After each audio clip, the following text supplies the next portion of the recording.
Growth decelerated over 4 successive quarters, from 9.2% year-on-year in the fourth quarter of the year before to 5.3% in the fourth quarter of last year.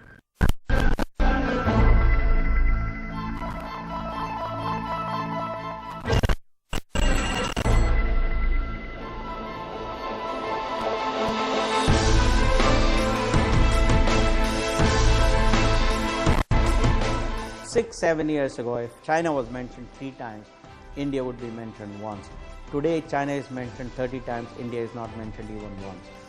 That in some sense tells the whole story.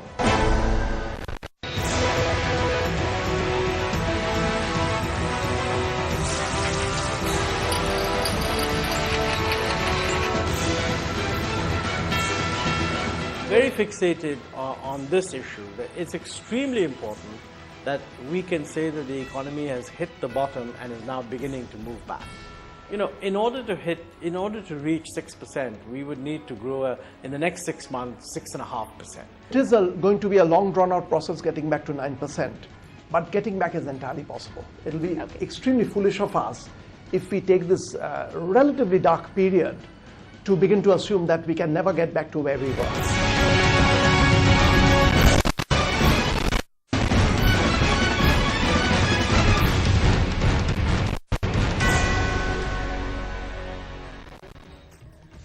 Welcome. You're watching We Mean Business. I'm Shweta Rajpal-Kohli. 2012, a year when India suffered the worst slowdown in a decade.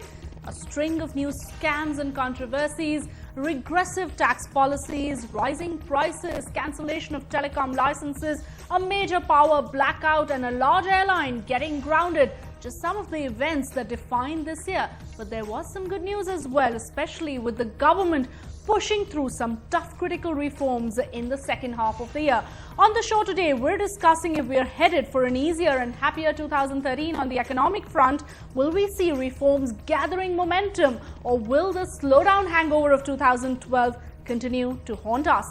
Let me introduce our special guest on this We Mean Business year-end special show. Sumant Sinha, Chairman and CEO of Renew Power, joining us on a link. MK Venu, Managing Editor of the Financial Express, with us here in the Delhi studio. Siddhartha Roy, Economic Advisor of the Tata Group, also joins us. And Mr. Keshav Rao, Senior Leader of the Congress, joins us from Hyderabad. We're also hoping that Nalan Kohli of the BJP will be with us shortly. But let me first start by asking Sumant, what according to him has been the single most defining economic trend of 2012? Would you say the sharp slowdown is something we'll remember 2012 for?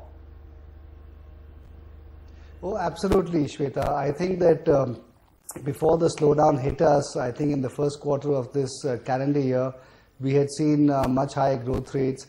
And so when we were actually confronted with the 5.5% growth rates that came out in the first quarter of this financial year, that was a real shock to a lot of people. So I think that it has been I think a sad realization that we could have sunk from the 7 or 8% that a lot of people had sort of got used to, down to the mid 5s.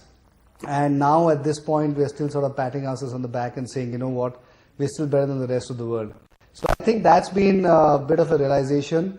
And the fact that now there's going to be a long road back, and it's not going to be an easy road back. We have to fight hard. We have to do a lot of things right before we can get back to the growth trajectory that I think we as a country require, and a lot of the youth of this country require for job creation and so on. I think it's going to be a bit, it's going to be an effort, but I think it's not that we can't do it. I think currently the government has embarked on the right path, and I think the change of the finance minister, I think, was probably the single most important moment, I think, in India's economic year, because the new finance minister came in with a lot of vim and verve and decided to start getting a lot of things done. And I think with the new team that he's got in the finance ministry, I think that gives hope to all of us that the kind of reforms that we're seeing right now is not just for the last 3-4 months of this calendar year, but hopefully will carry on into next year. And that the budget next year will hopefully also therefore be a little bit more pragmatic and hopefully less populist than it might be. So I think there's cause for hope right now, but I think it's also been a wake up to the harsh realities of much lower growth than we'd anticipated. India's #1 news app. Just got even better. Download NDTV's new app.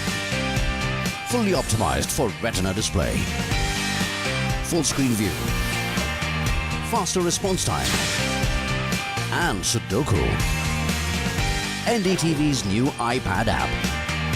Download now.